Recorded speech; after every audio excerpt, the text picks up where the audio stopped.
साथियों नमस्कार। आज हम राजस्थान के आगामी एग्जाम्स के लिए कुछ महत्वपूर्ण प्रश्नों का यहाँ अध्ययन कर रहे हैं। आप इन क्वेश्चंस को बहुत ध्यान से सुने, पढ़ें और याद करें। पहला क्वेश्चन है वृहत राजस्थान के महाराज प्रमुख। तो पहले तो इसकी तिथि आपको याद रखनी है, किस तिथि को इसका गठन हुआ था। ये तिथि है 30 मार्च 1949। इस दिन वृहत राजस्थान का निर्माण हुआ था और राजस्थान संघ की राजधानी जयपुर को बनाया गया था। इसमें महाराज प्रमुख जो पद था वो दिया गया था उदयपुर महाराणा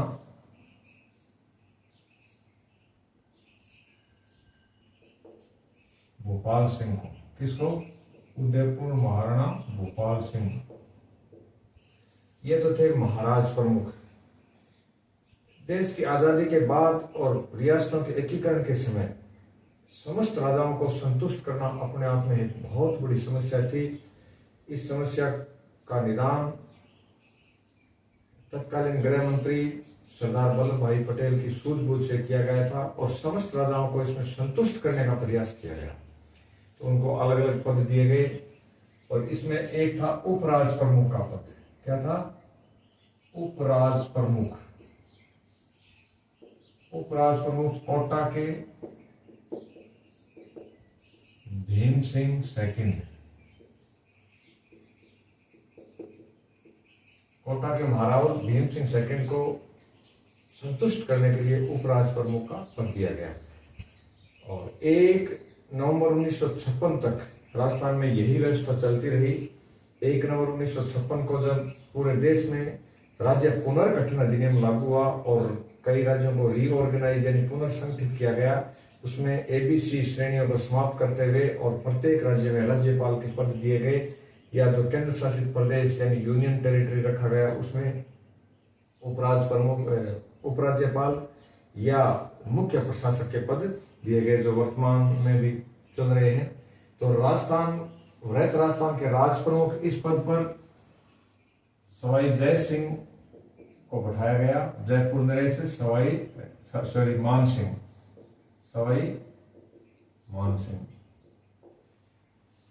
सिंह कई देशों में भारत की तरफ से राजदूत भी रह चुके हैं और राज्यपाल का पद बनने तक ये इसी पद पर रहे, यानी 31 अक्टूबर 1956 तक इन्होंने महाराज प्रमुख के रूप में काम किया। अब मैं ऊपर वाले प्रश्नों को मिटा रहा हूं क्योंकि अपने पास थोड़ा स्थान कम है।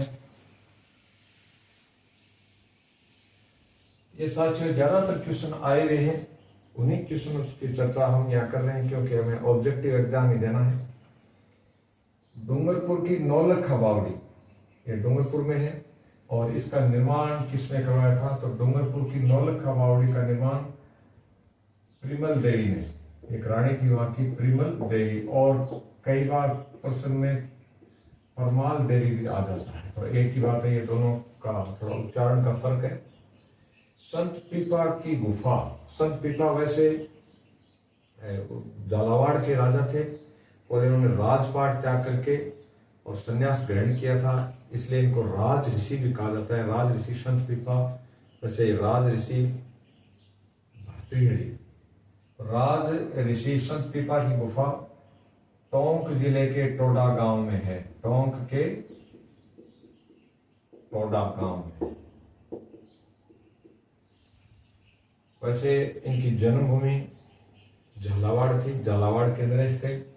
कोषवर्धनगढ़ साथियों, कोष खजाने वाला कोष है ये। एक होता है कोष शंकर वाला जिसमें शब्द कोष होता है। कोषवर्धन दुर्ग का प्रचलित नाम क्या था? ये शेरगढ़ किला 12 जिले में है, इसको शेरगढ़ किला भी कहते हैं। इसके बारे में एक जनश्रुति कह सकते हैं, किंवदंती कह सकते हैं ये अच्छी कि यहाँ रखने पर खजाना कभी खाली नहीं होता और खजाने में वृद्धि होती रहती है। इसके बाद आगामी क्वेश्चन है राजस्थान की बोलियों का वैज्ञानिक अध्ययन करने वाला प्रथम विद्वान। तो साथियों वर्ल्ड की कोई भी भाषा है उसका यदि सर्वेक्षण अध्ययन करेंगे तो उसमें अपने एक ही उत्तर याद रखना है, वो नाम है जॉर्ज अब्राहम ग्रियर्सन। ये नाम है जॉर्ज ए ग्रियर्सन। ए का अर्थ हो गया अब्राहम, जॉर्ज अब्राहम ग्रियर्सन, ये अंग्रेज थे। इसके बाद आगामी क्वेश्चन अपना, जेल में भूख हड़ताल से मृत्यु वाले राजस्थानी नेता। यहाँ किसकी बात कर रहे हैं हम? राजस्थानी नेता।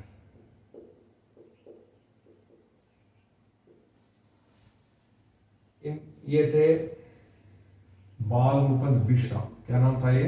बाल मुकुंद बिश्रा। ये वैसे मूल रूप से डीडवाड़ा के निवासी थे। 1942 में इन्होंने जोधपुर जेल में आमरण अनशन किया, भूख हड़ताल की, और कई दिन बाद ये मृत्यु को प्राप्त हो गए। इसी प्रकार भारत में यदि क्रांतिकारियों में पढ़ते हैं कि किसने भूख हड़ताल की, तो वो नाम है साथियों बाघा जतीन दास। क्या नाम है? बाघा जतीन दास। वो मूलतः बंगाली थे। उन्होंने भी अंग्रेजों के खिलाफ, अंग्रेजों के कानूनों के खिलाफ जेल में भूख हड़तालें की थी। और राजस्थान के बाघा जतीन दास बाल मुकुंद बिश्रा को कहेंगे, क्योंकि बाघा जतीन की तरह इन्होंने भूख हड़ताल से दम तोड़ा था। फिर आगामी क्वेश्चन है अपना, चक्री, शंकरिया, पणिहारी नृत्य ये जनजातियों के नृत्य हैं। किस जाति से संबंधित हैं? तो साथियों इसका जवाब है कालबेलिया। ये किस जाति के नृत्य हैं? कालबेलिया जाति के नृत्य हैं। फिर 9वां क्वेश्चन आता है, बीकानेर के किस राजा ने 2 मुगल बादशाहों की लगातार सेवा की थी? और वो मुगल बादशाहों के नाम, तो वो राजा तो थे राय सिंह, और वो मुगल बादशाह थे अकबर और जहांगीर। क्या नाम था उनका? अकबर और जहांगीर। फिर आगामी क्वेश्चन अपना 10वां क्वेश्चन है, एक ही आंदोलन कहां से शुरू हुआ? साथियों ये चित्तौड़गढ़ जिले का एक स्थान है मातृकुंडिया। वो मातृकुंडिया वो स्थान है जहां भगवान परशुराम ने अपनी माता का शीश अलग किया था, इसलिए उस स्थान का नाम मातृकुंडिया पड़ गया। और यहाँ से मोतीलाल तेजावत ने एक ही आंदोलन शुरू किया भीलों में जागृति के लिए। मोतीलाल तेजावत ने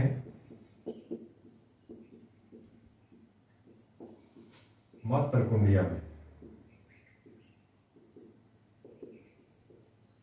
मातृकुंडिया चित्तौड़ से भीलों में जागृति है तो ये आंदोलन शुरू किया।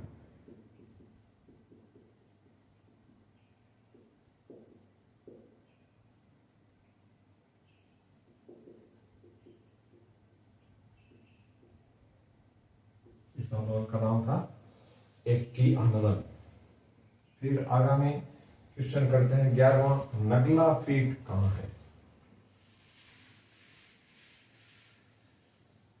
साथियों नगला पीठ ये लालदासी संप्रदाय की है और भरतपुर में है। किसकी है? लालदासी संप्रदाय की है। मुर्किया 13वां क्वेश्चन है, मुर्किया किस अंग में पहना जाता है? तो ये साथियों पुरुषों के कान का आभूषण है। कान किसका? कान का। आगामी क्वेश्चन है, आशापुरा माता यानी महोदरा माता किस वंश की कुलदेवी है? महोदरा महा प्लस उदर यानी बड़े उदर वाली माता, ये आशापुरा माता चौहानों की है। किस वंश की है? चौहान वंश की। ये क्वेश्चन आप ये भी ध्यान रखें कि राजस्थान के जितने भी राजपूत कुल हैं उनमें सबसे ज्यादा जो जिस वंश की कुल देवियां हैं वो है चौहान वंश। वैसे यदि राजस्थान की किसी जाति की किस जाति की ज्यादा कुल देवियां हैं तो उसका जवाब तो होगा साथियों चारण। चारण कुल में सबसे ज्यादा कुल देवियां हैं। बाकी यदि किसी राजवंश का पूछे, क्योंकि चारणों ने कभी शासन नहीं किया, यदि राजवंश का पूछा जाए तो उसका जवाब हम क्या देंगे? चौहान। फिर आगामी क्वेश्चन है साथियों, ये अपने शेखावाटी जनपद का है। आपनी योजना ये इंदिरा गांधी नहर का जो पानी है सिंचाई के लिए नहीं, इंदिरा गांधी नहर का जो पानी चूरू, झुंझुनू और आसपास के क्षेत्र में पीने के लिए, पेयजल के लिए यानी फ्लोराइड प्रभावित क्षेत्रों में पेयजल आपूर्ति की समस्या को दूर करने के लिए योजना कई साल पहले 96 में बनाई गई थी। इसमें सहयोगी देश है जर्मनी, यानी ये किन दो देशों की योजना है? भारत और जर्मनी की है। और ये सिर्फ और सिर्फ पेयजल की योजना है, न कि सिंचाई की आपकी योजना, और इसका मुख्यालय चूरू में है। फिर आगामी क्वेश्चन आता है चौतारा या जंतर किस जाति का है? चौतारा क्यों कहते हैं? कि इसमें 4 तार हैं, और वैसे इसका प्रचलित नाम जंतर है। तो ये जंतर किस जाति का वाद्य यंत्र है? ये साथियों गुर्जरों का, इसका गुर्जर जाति का वाद्य यंत्र है। फिर 17वां क्वेश्चन है इसमें, सबसे ज्यादा मुस्लिम आबादी के प्रतिशत वाला जिला। यदि मुस्लिम आबादी की संख्या पूछी जाए तो उसका 100% जवाब जयपुर होगा, लेकिन प्रतिशत यदि पूछा जाए तो उसका जवाब है जैसलमेर। सबसे ज्यादा माइनॉरिटी यानी मुस्लिम वर्ग की आबादी का प्रतिशत जैसलमेर में है। जैसलमेर में भारत के विभाजन के समय सिंध प्रांत से काफी सिंधी मुस्लिम आकर के बस गए थे। फिर आगामी क्वेश्चन है, खस एक घास है, ये सुगंधित घास है। खस कौन सी घास है? ये सुगंधित घास है, और इसका ज्यादातर प्रयोग कूलर्स वगैरह में करते हैं, और इससे सेंट भी बनाया जाता है। सुगंधित घास है, और सबसे ज्यादा इसका भरतपुर जिले में उत्पादन होता है। इसके बाद ये थोड़ी सवाई माधोपुर में उगाई जाती है, लेकिन सबसे ज्यादा इसका प्रोडक्शन भरतपुर में है। फिर आगामी क्वेश्चन है, भारत की नदी जो भ्रष्ट घाटी से गुजरती है, ये 2 नदियां हैं, एक है नर्मदा और एक है ताप्ती। ये विंध्याचल के दोनों अलग अलग साइड से गुजरती हैं और पश्चिम की ओर जाती हैं। तो इसका जवाब है साथियों ताप्ती। ताप्ती नदी के किनारे सूरत स्थित है, और ये मुख्य रूप से गुजरात की नदी है। आगामी क्वेश्चन अपना, राजस्थान का मानचेस्टर कौन सा जिला है? तो ये भीलवाड़ा है। जैसे इंग्लैंड का मानचेस्टर सूती वस्त्र उद्योग के लिए माना जाता है, उसी प्रकार राजस्थान का भीलवाड़ा भी सूती वस्त्रों की एक राजधानी है, और इसको राजस्थान का मानचेस्टर कहते हैं। फिर आगामी क्वेश्चन है 19वां हमने कर लिया। 20वां क्वेश्चन है, भील जनजाति की अर्थव्यवस्था और सामाजिक रिवाजों के लिए कौन सा वृक्ष अति महत्वपूर्ण माना जाता है, जो वो धर्म के रूप में भी पूजते हैं? जैसे आम हिंदू एक पीपल की पूजा करता है, बरगद के पेड़ को पूजता है, उसी प्रकार आदिवासी जो हैं, भील आदिवासी हैं, वो महुआ के पेड़ को पूजते हैं, और महुआ उनके अर्थव्यवस्था का भी एक आधार है, धर्म का भी आधार है। तो इसका जवाब क्या है साथियों? महुआ।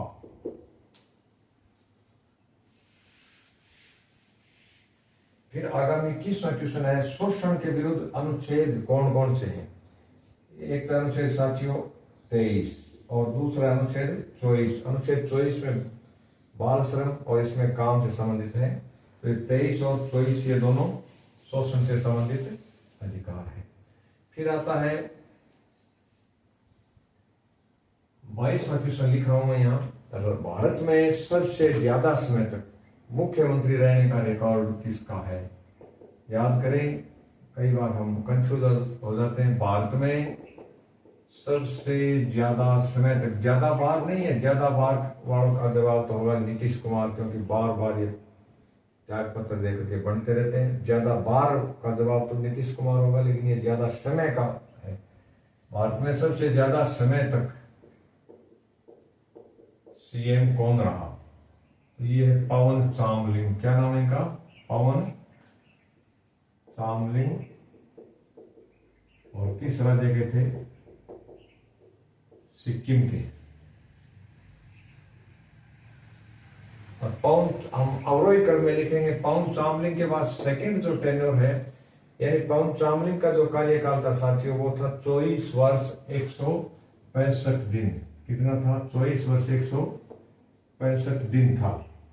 और इसके बाद जो आगामी सेकेंड टर्म है, वो इसी 2024 में रिकॉर्ड बनते बनते रिकॉर्ड टूटते टूटते बच गया।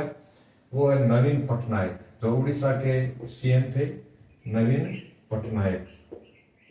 इनका 24 वर्ष 96 दिन का कार्यकाल है। कितना है? 24 वर्ष 96 दिन, यानी वो 165 में से 96 घटा दो आप, कितने रहते हैं? सिर्फ 69, यानी 2 महीने और सीएम रह जाते तो ये रिकॉर्ड ब्रेक कर सकते थे। फिर साथियों इसमें तीसरा नाम आता है ज्योति बसु का, जो बंगाल के थे, ज्योति बसु। ये 23 वर्ष से ज्यादा सीएम रहे थे। फिर इसमें चौथा स्थान जो आता है वो है गेगान अपांग का।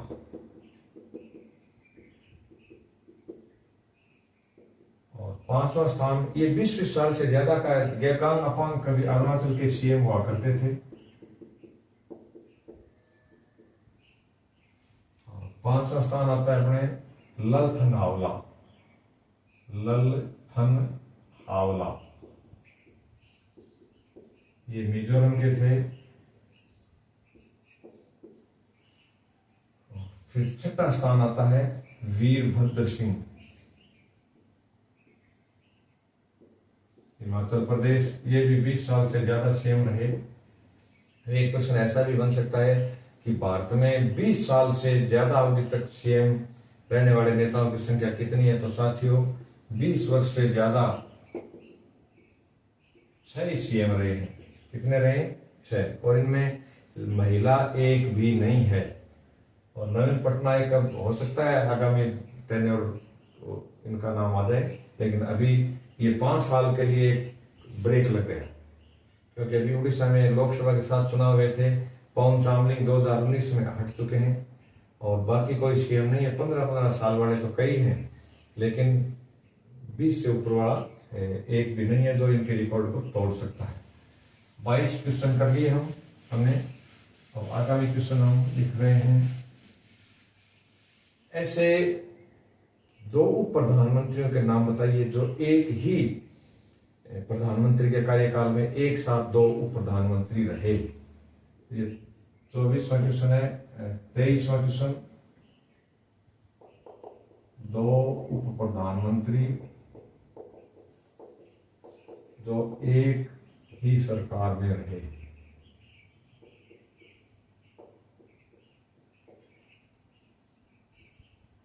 साथ रहे। मोरारजी की सरकार में जगजीवन राम और चौधरी चरण सिंह। चौधरी चरण सिंह बाद में भारत के प्रधानमंत्री भी बने थे। इस प्रकार के प्रश्न भी हो सकते हैं पुटअप कि ऐसे प्रधानमंत्रियों के नाम बताइए जो प्रधानमंत्री बनने से पहले उप प्रधानमंत्री भी रह चुके हैं। तो उसमें मोरारजी देसाई का नाम आता है और चौधरी चरण सिंह का नाम आता है। बाकी बिना डिप्टी पीएम के लिए बने थे। और जो डिप्टी पीएम का जो पद है ये कोई संवैधानिक पद नहीं है। ये केवल साथियों शक्ति संतुलन के लिए बनाया जाता है कि जब सरकार में एक जैसे 3-4 व्यक्ति या 2 व्यक्ति एकदम प्रभावशाली हो जाते हैं, तो ऐसी स्थिति में शक्ति संतुलन के लिए ये उप प्रधानमंत्री का पद गठित होता है। मोरारजी देसाई भी पहले उप प्रधानमंत्री रह चुके हैं।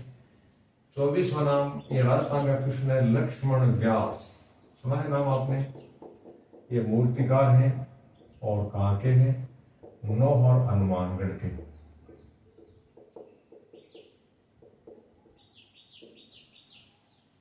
इनका क्या योगदान है साथियों? तो केंद्र में नई संसद बनी है, उसका नाम है सेंट्रल विस्टा। और सेंट्रल विस्टा में जो अशोक स्तंभ बनाया है वो इनका बनाया हुआ है। सेंट्रल विस्टा यानी नई संसद।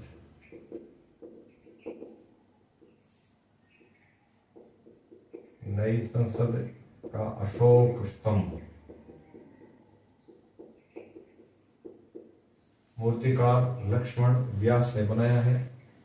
फिर आगामी क्वेश्चन हम कर रहे हैं, कोटपा कानून जो बहुत ही फेमस है, चर्चित है, ये किससे संबंधित है साथियों? 25वां क्वेश्चन है, कोटपा कानून, इसको शॉर्ट में ये कहते हैं कोटपा।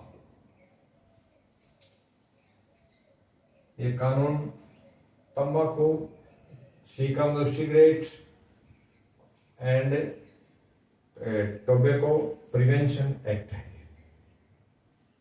यानी सिगरेट एंड अदर टोबैको, इसका नाम है cigarette and other tobacco product act. Tobacco का पूरा नाम क्या हो गया? Cigarette and other tobacco product act. ये सिगरेट और तंबाकू के उत्पादों को रोकने के लिए, क्योंकि भारत में सबसे ज्यादा कैंसर, माउथ कैंसर होता है जो इन्हीं उत्पादों से होता है, उसको रोकने के लिए कोर्ट का कानून बना दिया गया है। और कोई भी व्यक्ति किसी भी धार्मिक संस्थान या स्कूल, कॉलेज, इनसे 100 मीटर के दायरे तक, 100 मीटर परिधि तक तंबाकू उत्पाद का विक्रय नहीं कर सकता। यदि ऐसा करता पाया जाता है तो उसके खिलाफ मुकदमा दर्ज हो सकता है, या उसके खिलाफ वो जो जुर्माना लगाया जाता है वो हो सकता है। फिर 26वां क्वेश्चन है साथियों, काला खूंटा। क्या नाम है? काला खूंटा, रूपा खेड़ा और तांबा शेरी। काला खूंटा, रूपा खेड़ा और तांबा शेरी, ये किसके लिए प्रसिद्ध है? तो ये मैग्नीज उत्पादन के लिए है। बांसवाड़ा जिले के मैग्नीज क्षेत्र है। ये क्या है? बांसवाड़ा के मैग्नीज उत्पादक क्षेत्र है। अपने ये 26 क्वेश्चन हो गए। फिर 27वां क्वेश्चन है, राजस्थान फिल्म पर्यटन प्रोत्साहन नीति, इसका वर्ष पूछा जाएगा। राजस्थान फिल्म पर्यटन प्रोत्साहन नीति 2022 है। 28वां क्वेश्चन है, जगदीप धनखड़ उपराष्ट्रपति ने किसको चुनाव हरा करके उपराष्ट्रपति का चुनाव जीता? जगदीप धनखड़ ने कांग्रेस उम्मीदवार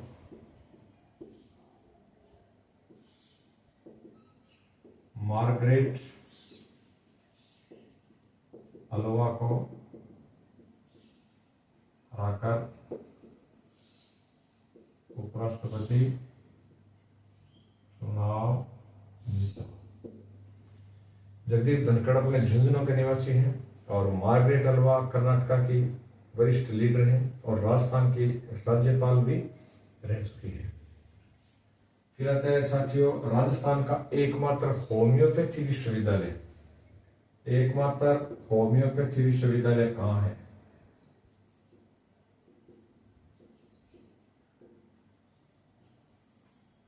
पैथी विश्वविद्यालय,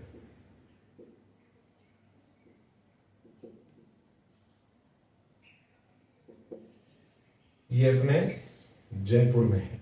फिर आगामी क्वेश्चन है, मीडिया का चौथा स्तंभ कौन सा है? कौन सा? यानी मीडिया का चौथा स्तंभ किसको कहते हैं?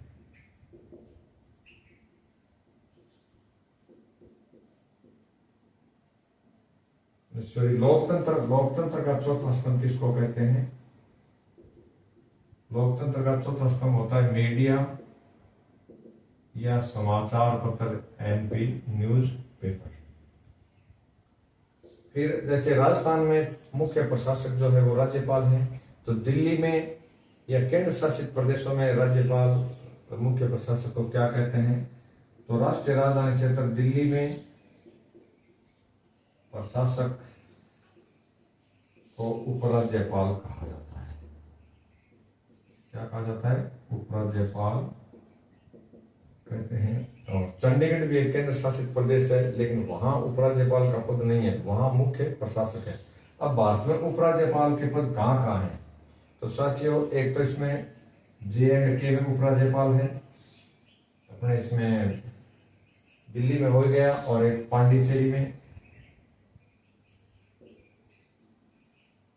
पांडिचेरी जिसका आज का नाम पुडुचेरी है, तो पांडिचेरी, इन तीनों जगह उपराज्यपाल काम करते हैं।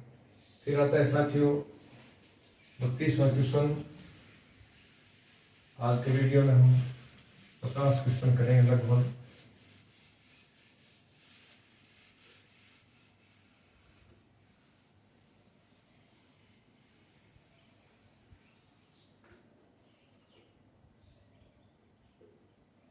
32वां क्वेश्चन हम ले रहे हैं।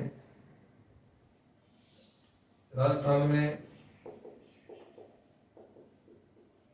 समाई माता क्षेत्र कहाँ है? ये भू पर्यटन के लिए विख्यात है समाई माता क्षेत्र। तो ये साथियों इसका जवाब है बांसवाड़ा। क्या नाम है इसका? बांसवाड़ा। और 33वां क्वेश्चन है, मुगल सम्राट जहांगीर ने राजस्थान बीकानेर के किस राजा को मृत्युदंड दिया था? जहांगीर ने बीकानेर के किस शासक को मृत्युदंड दिया? इसका जवाब है दलपत सिंह। क्या नाम है? दलपत सिंह। फिर 34वां क्वेश्चन है, नेह तरंग ये पुस्तक है, किसने लिखी? नेह तरंग के लेखक बूंदी के बुद्ध सिंह। कौन थे? बूंदी के राजा बुद्ध सिंह। इन्होंने नेह तरंग नामक इस ग्रंथ की रचना की थी। एक साथियों आगामी क्वेश्चन है, राजस्थान में महिला निधि बैंक, महिला निधि का अर्थ होता है खजाना, महिला निधि बैंक की स्थापना किस राज्य की प्रेरणा से राजस्थान में हुई है? स्थापना में सहायक, ये स्टेट है तेलंगाना। भारत के नए मुख्य न्यायाधीश ये संजीव खन्ना है, जो 51वें नंबर के, कितने नंबर के हैं? 51वें के, और ये अभी शपथ लेंगे। फिर आता है साथियों 37वां क्वेश्चन है, गिंदड़ नृत्य किस क्षेत्र का है? बहुत इजी है। गिंदड़ नृत्य शेखावाटी क्षेत्र का है। किस क्षेत्र का? शेखावाटी क्षेत्र का है।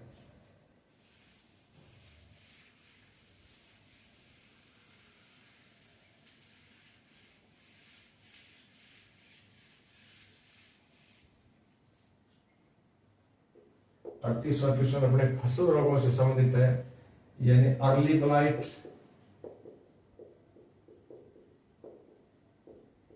एंड लेट ब्लाइट रोग किस फसल के हैं? ये है साथियों आलू के। 39वां क्वेश्चन है, तंबाकू का एक मोज़ेक रोग होता है। तंबाकू का मोज़ेक रोग वायरस जनित है। किससे होता है? ये वायरस जनित है। जबकि आलू वाला वो होता है इससे फंजाई यानी कवक से। 39 क्वेश्चन अपने हो गए। अब मैं 40वां क्वेश्चन लिख रहा हूं। इसमें अपने हॉर्निबल एक उत्सव होता है राज्य स्तरीय, वो कहां मनाया जाता है? एक आगामी 41वां क्वेश्चन है साथियों, लाई हरोबा, ये भी एक राज्य स्तरीय उत्सव है। जिस प्रकार भंगड़ा है, गरबा है, ओणम है, ये इस प्रकार का है लाई हरोबा।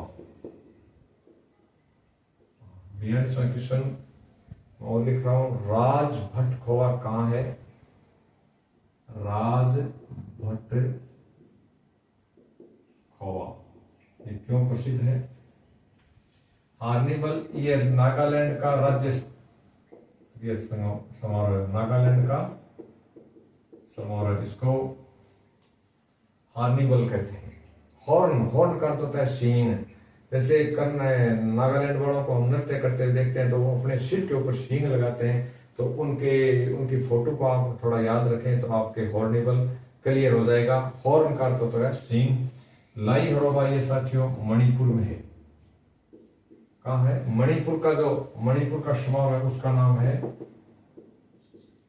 लाई हरोबा। राज भट्ट खोवा ये स्थान दार्जिलिंग में है और हिमालय का जो गिरिपद है इसमें इसमें पड़ता है ये स्थान। दार्जिलिंग किस स्थान पे है? वेस्ट बंगाल में। तो दार्जिलिंग दो चीजों के लिए विख्यात है, एक तो वहाँ ग्रेट हिमालयन रेलवे दार्जिलिंग में पाया जाता है और दूसरा है गिद्ध प्रजनन केंद्र।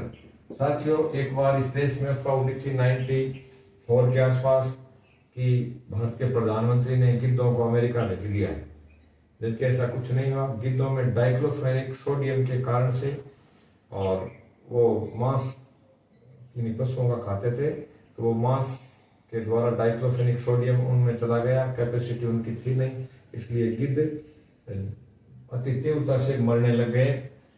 ये है साथियों गिद्ध प्रजनन केंद्र। एक क्वेश्चन राजस्थान से संबंधित है। अभी जो अपने गोडाउन राज्य पक्षी है उसका कृत्रिम प्रजनन किया गया है और गोडाउन का जन्म भी हो गया। ये किस जिले में हुआ है? जैसलमेर में। इसका जवाब क्या है? जैसलमेर के प्रजनन केंद्र में। ये वैसे रामदेवरा के निकट है। जैसलमेर जिले के प्रजनन केंद्र में गोडाउन का कृत्रिम प्रजनन सफल हुआ। और हमने इसकी प्रेरणा कहां से ली? तो वो साथियों जवाब है यूएई कंसोर्ट में। वैसे इसका नाम है संयुक्त अरब अमीरात। संयुक्त अरब अमीरात और शॉर्ट में तो अंग्रेजी में कहते हैं यूएई, और इसकी राजधानी है दुबई। ये वैसे एक मॉडरेट कंट्री है, कतर नहीं है, और भारत का एक मित्र राष्ट्र है। फिर आता है साथियों 44वां क्वेश्चन, गेटो कानून क्या थे? सुना है कभी आपने गेटो कानून? और 45वां क्वेश्चन है नया महारत्न, महारत्न, नवरत्न और मिनी रत्न, ये 3 श्रेणियां हैं केंद्र सरकार के जो सार्वजनिक उपकरण हैं उनकी, उपकरणों की। तो गेटो कानून, हिटलर ने यहूदियों को मारने के लिए जो कानून बनाए थे उनको गेटो कानून कहा जाता है। हिटलर ने यहूदियों को इंग्लिश में जूज कहते हैं, JEWS, जू। हिटलर ने यहूदियों को मारने के लिए जो कानून बनाए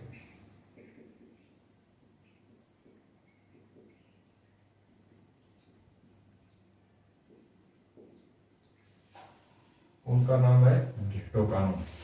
नया महारत्न ये बना है हिंदुस्तान एरोनॉटिक्स लिमिटेड। अभी सितंबर महीने में इसको ये स्वीकृति मिली है, हिंदुस्तान एरोनॉटिक्स लिमिटेड बेंगलोर। ये भारत का नया महारत्न है।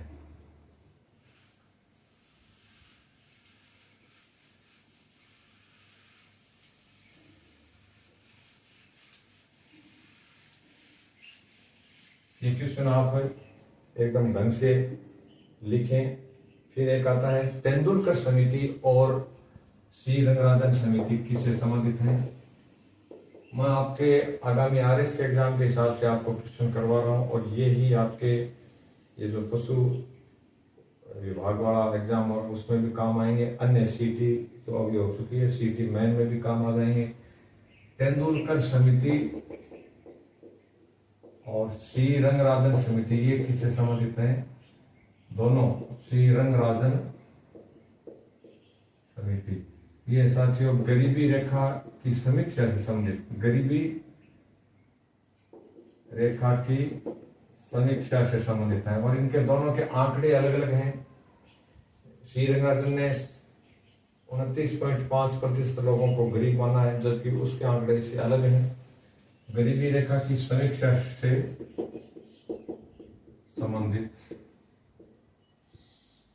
ये अपने 46 प्रश्न हो चुके हैं, और एक 47 प्रश्न है चारकोल रूट, ये एक बीमारी है, किसकी है? चारकोल रूट ये सोयाबीन की बीमारी है, किसकी है? सोयाबीन की बीमारी का नाम है चारकोल रूट। फिर 48वां क्वेश्चन है धान यानी राइस चावल, धान में खेरा रोग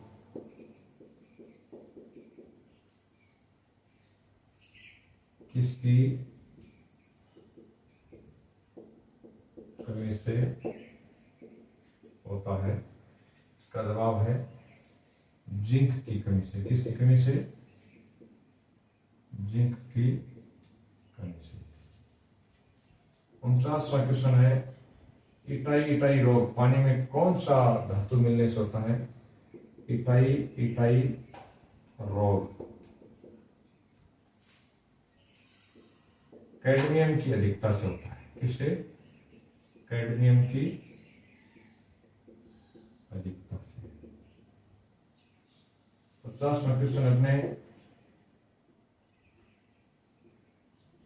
मीना माता रोग, ये पारे की अधिकता से होता है। जब पानी में पारा मिल जाता है तो मीना माता रोग हो जाता है पारे की अधिकता से।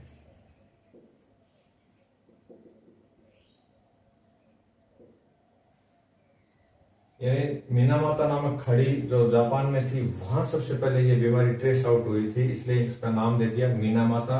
अपने लास्ट क्वेश्चन है आज के वीडियो का 51वां, वो है ब्लू बेबी सिंड्रोम। ये बीमारी किससे होती है? ब्लू बेबी यानी जो बेबी या छोटा बच्चा है वो ब्लू नीले रंग में बदल जाता है।